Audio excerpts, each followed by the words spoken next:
जेक board 2022 जल्द inter science की परीक्षा लेने वाली है और रसायन विज्ञान के रूप में सेट 5 में JCRT द्वारा इस प्रकार का प्रश्न रिलीज किया गया है। जैसे सेट 5 में रसायन विज्ञान में क्वेश्चन नंबर 17 में है, निम्न पर लघु टिप्पणी लिखें। Right short notes on the following. जैसे गैब्रियल थैलेमाइड संश्लेषण, इंग्लिश में बोलते हैं गैब्रियल थैलेमाइड सिंथेसिस। तो इस प्रकार के जो शॉर्ट नोट्स है ये नेम रिएक्शन है। गैब्रियल साइंटिस्ट का नाम है, वैज्ञानिक का नाम है, इसलिए इसका नाम हो गया गैब्रियल थैलेमाइड सिंथेसिस। तो जब भी इस प्रकार के शॉर्ट नोट्स पूछे जाएंगे आपको इस प्रकार से कुछ स्टेटमेंट लिखना है और उसके बाद रासायनिक प्रतिक्रिया भी लिखना है, क्योंकि रासायनिक प्रतिक्रिया के बिना वो आपका नोट्स जो है अधूरा रह जाएगा। तो हमको जानना है कि गैब्रियल थैलेमाइड सिंथेसिस क्या है। थैलेमाइड एल्कोहलिक KOH के साथ प्रतिक्रिया करके पोटेशियम थैलामाइड बनाती है। यह फिर से अल्काइल हैलाइड या एरिल हैलाइड के साथ प्रतिक्रिया करके N अल्काइल थैलामाइड बनाती है।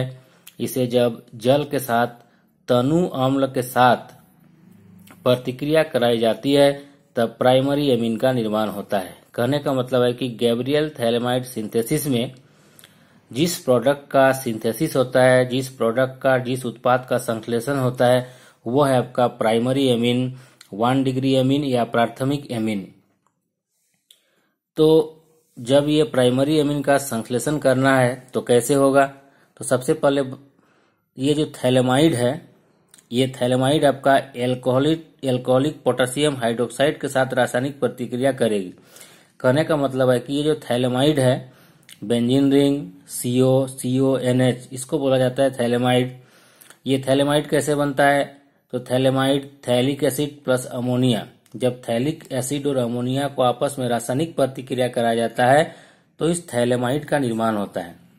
ये थैलेमाइड एल्कोहलिक पोटेशियम हाइड्रोक्साइड के साथ रासायनिक प्रतिक्रिया करेगा। मतलब है कि ये जो पोटेशियम हाइड्रोक्साइड है इसमें एल्कोहल मिला हुआ रहता है। तो जैसे ही आपस में रासायनिक प्रतिक्रिया करेगा तो हम इसको इस प्रकार से लिख दिए हैं ताकि आपको समझने में दिक्कत नहीं होगा। इस थैलेमाइड का H और इस पोटेशियम हाइड्रोक्साइड का OH, ये H और OH आपस में वाटर के रूप में निकल गया और ये आपका बनाया ये प्रोडक्ट। इस प्रोडक्ट का नाम है, उत्पाद का नाम है पोटेशियम थैलेमाइड। कहने का मतलब ये जो K है, ये K आपका N के साथ यहाँ पर जुड़ जाएगा और एक प्रकार का सॉल्ट बनाएगा। इस सॉल्ट का नाम होगा पोटेशियम थैलेमाइड। ये पोटेशियम थैलेमाइड अल्काइल हैलाइड या एरिल हैलाइड के साथ रासायनिक प्रतिक्रिया करता है, जो कि ऊपर में बताया गया है। तो यहाँ पर एल्काइल हैलाइड के रूप में हम मिथाइल आयोडाइड के साथ इसको प्रतिक्रिया करा रहे हैं। ये CH3I, इसका नाम होता है मिथाइल आयोडाइड। तो जब ये पोटेशियम थैलेमाइड जो सॉल्ट के रूप में काम कर रहा है, ये मिथाइल आयोडाइड के साथ आपस में रासायनिक प्रतिक्रिया करेगी तो इस पोटेशियम थैलेमाइड का K और इस मिथाइल आयोडाइड का I को इस प्रकार से हम लोग लिखेंगे और इसको निकाल देंगे KI के रूप में, पोटेशियम आयोडाइड के रूप में।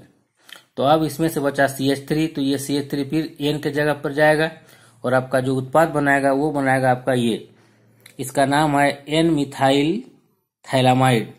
ये जो आपका N मिथाइल थैलामाइड है, यानी इस N पर जो मिथाइल ग्रुप है तो इसका हाइड्रोलिसिस करेंगे, इसका जल अपघटन करेंगे। तो जब भी हम जल अपघटन करते हैं मतलब है कि इस उत्पाद को जल के साथ रासायनिक प्रतिक्रिया कराते हैं तो इसमें अम्ल की उपस्थिति जरूरी होती है। तो अम्ल के रूप में हम लोग ले लिए तनु हाइड्रोक्लोरिक अम्ल डाइल्यूट HCl। तो ये N मिथाइल थैलामाइड को हम लोग वाटर के साथ प्रतिक्रिया करा रहे हैं। यहाँ पर वाटर का 2 मॉलिक्यूल 2 अणु भाग लेगा। तो इसको इस प्रकार से हम लोग लिख सकते हैं, वाटर को HOH लिख दिए, 2 वाटर मॉलिक्यूल, यहाँ का NCH3 और ये HH, इसको आपस में इस प्रकार से दिखा दिए, घेर दिए। तो ये हो गया CH3NHH यानी CH3NH2, जो कि आपको प्राइमरी एमीन के रूप में निकल रहा है। और आपका बचा इधर का OH, ये OH क्या करेगा, ये CO के साथ चल जाएगा और बनाएगा आपका ये अम्ल। इसका नाम है थैलिक एसिड, यानी benzene ring COOH, benzene ring COOH, इसको बोला जाता है थैलिक एसिड। और इधर बचा आपका एमीन। यानी CH3NH2, इसका नाम है मिथाइल एमीन, जो कि प्राइमरी एमीन का काम करता है। हम जानते हैं कि गैब्रियल थैलेमाइड सिंथेसिस में प्राइमरी एमीन का निर्माण होता है, तो अंतिम उत्पाद के रूप में आपका थैलिक एसिड और प्राइमरी एमीन के रूप में आपका मिथाइल एमीन बनेगा। इसी को बोला जाता है गैब्रियल थैलेमाइड सिंथेसिस।